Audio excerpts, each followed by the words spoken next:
Students, how are you all students. हम तीसरे अब्बासी खलीफा मोहम्मद अल महदी के बारे में पढ़ रहे थे और हमने उनका इब्तदाई तारुफ़ और उनके दौर के अहम बगावतें और फतूहात के बारे में हम पढ़ चुके हैं। उनके दौर में होने वाली क्या अहम तहरीक इल्हाद व ज़िंदगा के बारे में भी तफसीलन पढ़ चुके हैं। आज हम पढ़ेंगे महदी की शख्सियत व किरदार, उनके अहम वज़रा और उनके अहम कारनामों के बारे में। तो सबसे पहले देखते हैं मोहम्मद अल महदी की शख्सियत के बारे में। इसका भी एक पैटर्न आपको पिछले तमाम चैप्टर्स में मैं साथ साथ बताती आ रही हूँ। मोहम्मद अल महदी की शख्सियत का सबसे अहम पहलू उसका दरगुजर करना था। उसकी नर्म मिजाजी, नर्म दिली थी। मोहम्मद अल महदी के बारे में कहा जाता है कि उसने अपने शदीद मुखालफिन को भी माफ़ कर दिया था। अलवियों और हाशमियों के लिए भी आम माफ़ी का ऐलान कर दिया था। मां सिवाय चंद ऐसे अफराद जिनका जुर्म बिल्कुल नाकाबिले माफ़ी था, उनके अलावा बाकी सबको आम माफ़ी दे दी गई थी। महदी के बारे में कहते हैं कि वो शरीयत का पाबंद था। उसकी शख्सियत में हुब्बे रसूल एक बड़ा अहम पहलू था। हज़रत मोहम्मद सल्लल्लाहु अलैहि वसल्लम से बड़ी मोहब्बत रखता था वो। अख़ुवत मसावात है, रिस्पॉन्सिबल था बहुत ज़्यादा, अदल पसंद था। महदी का अदल बड़ा मशहूर है। अदल के सिलसिले में उसने जो इक़दामात उठाए वो बड़े मशहूर हैं। और महदी के बारे में कहा जाता है कि उसको इल्म व अदब से बहुत मोहब्बत थी और इस वजह से वो स्कॉलर से, फ़िलासफ़र्स और साइंटिस्ट के साथ बड़ा अच्छा सलूक किया करता था। और इसने बड़ा प्रमोट भी किया अपने दरबार में इल्म व अदब से मुतल्लिक़ तमाम एक्टिविटीज़ को। महदी आम इंसानों के साथ मिलजुल कर मिलना जुलना और पब्लिक के साथ अच्छा इंटरेक्शन रखने को समझता था कि इस ज़रिए से हुकूमत को ज़्यादा अच्छी तरह से चलाया जा सकता है। लोगों से मेल जोल और आम आवाम के साथ मोहब्बत उसकी शख्सियत का एक अहम पहलू था। महदी बहुत ज़्यादा सखावत पसंद था, खुश अखलाक था। महदी के बारे में आगे नेक्स्ट वो बता रहे हैं कि महदी ने भी अपने भतीजे को हटाकर अपने 2 बेटों को जानशीन मुकर्रर कर दिया था। पहले हादी को, फिर उसके बाद हारून को। और महदी के बारे में बताते हैं कि उसका मुद्दत खिलाफत 10 साल 1 माह था और उसने अपनी वफ़ात के बाद अपने बेटे हादी को बतौर जानशीन मुकर्रर किया और उसके बाद हारून के खलीफा होने की वसीयत की। अब एक और अहम टॉपिक है महदी के दौर के वज़रा। महदी के दौर का सबसे मशहूर वज़ीर अबू अब्दुल्ला मुआविया बिन यसार था।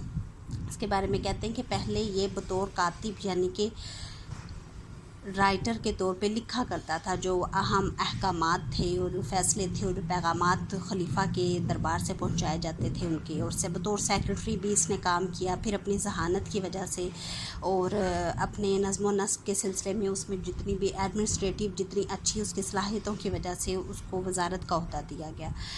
इसने ही सबसे पहले महदी के दौर में दीवानुल अज़मा नाम के एक शोबे का आगाज़ किया।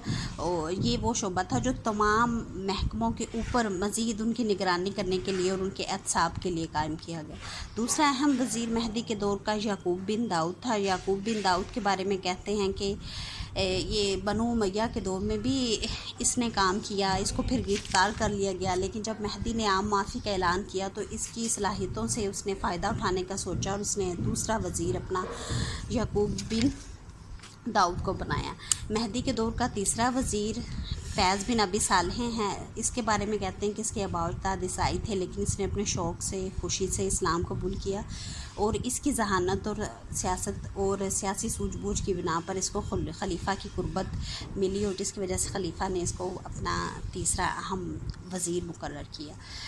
आपका तीसरा टॉपिक आज जो हम पढ़ेंगे स्टूडेंट्स वो है महदी के दौर में अहम कारनामे क्या हुए, वो कौन से अहम इक़दामात महदी ने उठाए जो उसको बाकी खुलफा से मुमताज़ करते हैं। तो सबसे पहले देखें, इससे पहले अबू जाफ़र मंसूर, अब्दुल्ला अल सिफ़ा, जो दोनों खुलफा बहुत सख्त मिजाज थे, ख़ासतौर पे अपने मुखालफिन के साथ उनकी पॉलिसीज़ बड़ी तशद्दुद पसंदाना थी। लेकिन महदी ने अपने मुखालफिन तक के लिए भी आम माफ़ी का ऐलान कर दिया। महदी ने आते साथ ही अपने लिए कॉम्पिटेंट और लॉयल यानी कि वफ़ादार लोगों को हुकूमती अहम ओहदों पर सरफराज किया और जिसकी वजह से हुकूमती निज़ाम जो है उसको चलाने में बहुत ज़्यादा مدد ملی، اچھی طرح سے اس کو چلایا جا سکا ہے۔ مہدی کے دور کی انتظامی اصلاحات میں دیکھیں، ایک آپ پیچھے دیکھ چکے ہیں، محکمہ دیوان العظمہ قائم کیا گیا جس نے دیگر محکموں کی نگرانی کرنا شروع کی۔ اس نے صوبوں میں گورنر و عاملوں کی نگرانی کے لیے بھی مرکز کی جانب سے امین متعین کیے۔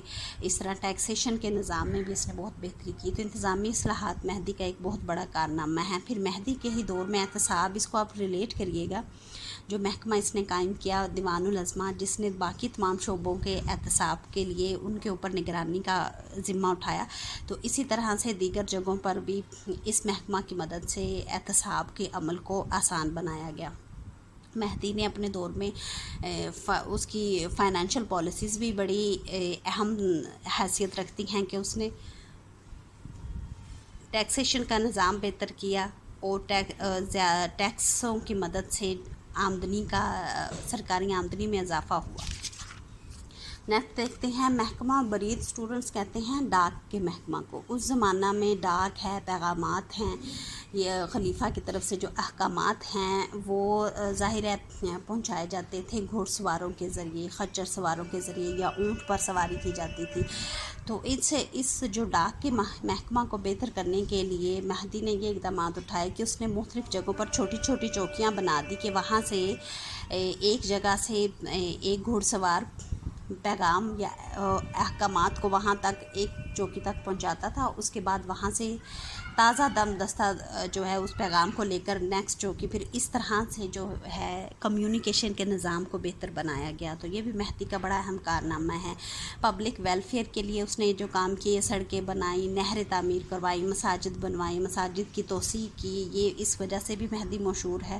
اس کے دور کا ایک اور اہم کارنامہ ہے کہ اس نے محکمہ اوقاف قائم کیا، یعنی کہ اس کی مدد سے مدارس اور دیگر اہم شعبوں کی جو ہے اس کی دیکھ بھال کی گئی، اور غربا اور معذور جو بھی مستحق افراد تھے ان تک ہر طرح کی مالی اور معاشی مدد جو ہے وہ محکمہ اوقاف کے ذریعے پہنچائی گئی۔ مہدی تعمیرات کا بھی شوق رکھتا تھا۔ اس کے دور میں اس نے اپنے دور میں مسجد نبوی کی توسیع کی، اس کو بڑا خوبصورت آس پاس کے گھر خرید کر اس کے احاطے کو وسیع کیا۔ اس نے ایک نیا محل بسایا اور اس کے علاوہ بہت سی سڑکیں اور نہریں بھی تعمیر کروائیں۔ مہدی کے دور کا ایک اور بڑا اہم کارنامہ ہے، وہ تھا گداگری پر پابندی لگانا۔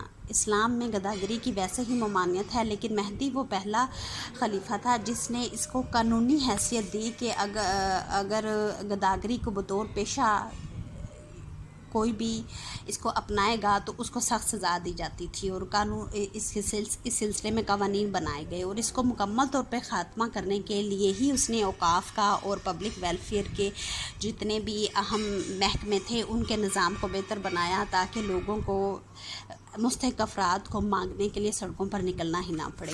پھر ایک اور اہم واقعہ الہاد الزنقہ کا خاتمہ ہے، جس پہ آپ لاسٹ چیپٹر میں اچھی طرح سے لاسٹ لیکچر میں اچھی طرح سے اس پہ ہم بحث کر چکے ہیں۔